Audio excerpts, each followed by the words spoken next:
আসসালামু আলাইকুম।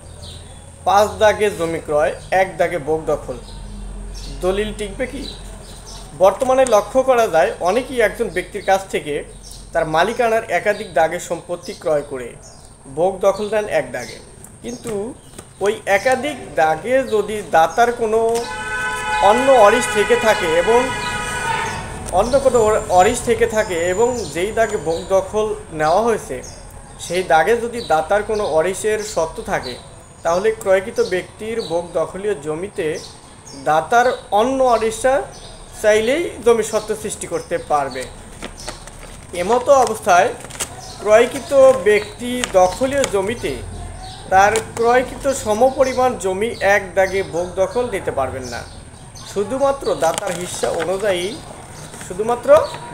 হিস্সা অনুযায়ী ভোগ দখলীয় দাগের জমি ক্রয়কৃত ব্যক্তি ভোগ করতে পারবেন। যতটুকু জমি দাতা ওই দাগের মালিক, বাকি জমি সে ভোগ দখল করবেন অন্য যে ৪ দাগে জমি ক্রয় করেছেন সেই ৪ দাগে।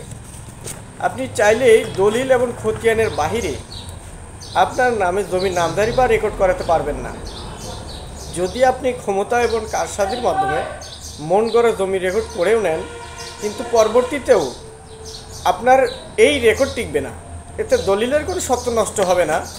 দলিল অনুযায়ী আপনাকে জমি ভোগ করতে হবে, দলিল যে দাগে আপনি জমি ক্রয় করেছেন। তবে সেই ক্ষেত্রে দাতাও অবশ্যই বিক্রিত দাগে হিস্সা অনুযায়ী সেই পরিমাণ জমির মালিক থাকতে হবে। তো এই ছিল আজকের আলোচনার বিষয়।